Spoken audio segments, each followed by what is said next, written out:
Good day to you lovely people, it's David Anthony, the creepy bard, coming to you from Hamat, Tiberia. Now, the city of Tiberia, or Tiberias, is over that way. What we're dealing with here is a suburb of Tiberia, an ancient suburb of Tiberia. Now, as I mentioned, the city of Tiberias is an ancient one. The springs have been known from Egyptian records going back thousands and thousands of years. This little town here only goes back to the 3rd century AD. I know.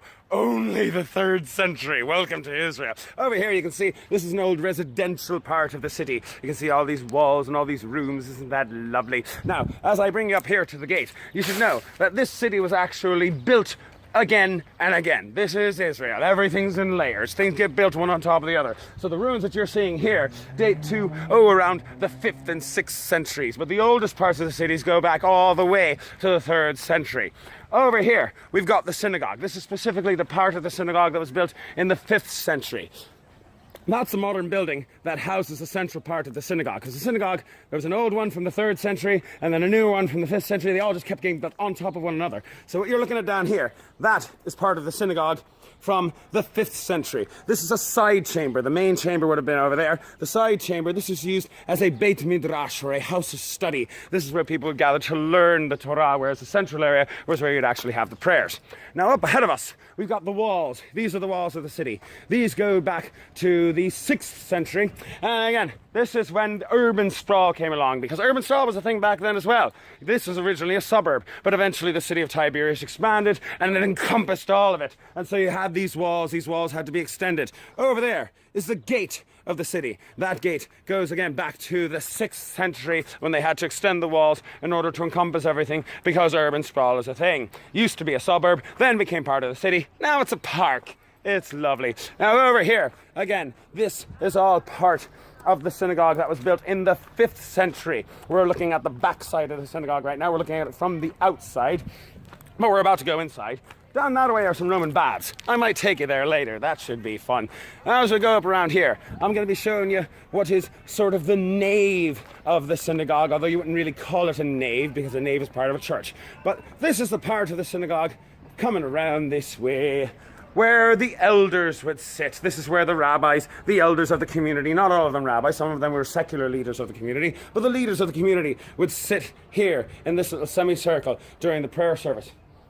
If you're looking over here, I believe, and I'm not 100% certain, this is an educated guess because there's no sign to tell me so, but I believe that this over here is a mikvah, a ritual bath, that was built into the synagogue itself. Again, this is all part of the synagogue as it was in the 5th century. Now this modern, very modern building here houses the ruins of the original parts of the synagogue, the older parts, the parts that go all the way back to the 3rd century. And I'm going to be showing you that in just a moment.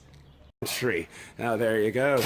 Isn't that gorgeous? Now that is a beautiful mosaic floor right there with all of the various Jewish imagery. You see right there, you've got 2 menorahs, and in the center there is a representation of the temple in Jerusalem. And over here, we have the signs of the zodiac.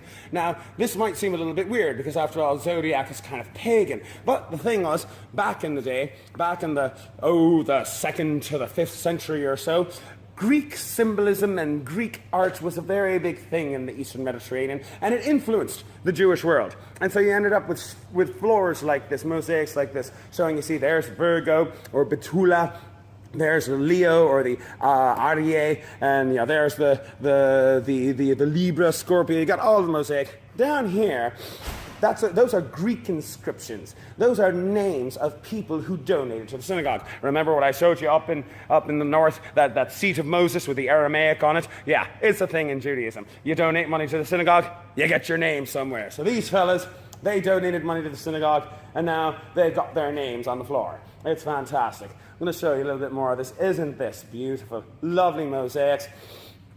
And managed to be preserved all these years because it was buried under layers and layers and layers of debris and refuse. But yeah, isn't that fantastic? So yeah, they've heard that there's a Roman bathhouse down there, so I'm going to see if that's open, and I'll take you down there, see if you like it. See you soon. Alright, so right now we're down below where the synagogue was. The synagogue's up there, and here are the remains of what they think might have been a Roman bathhouse. Why do they think that this is a Roman bathhouse? Well, part of the reason is because it's Tiberias and there's hot springs, so of course there's going to be bathhouses all over the place. This was a tourist destination. But the other reason is because around here you see all of these little short pillar stubs, these little stubby pillar things. That is part of the reason why they think that this might have been a bathhouse. They haven't completely excavated it yet.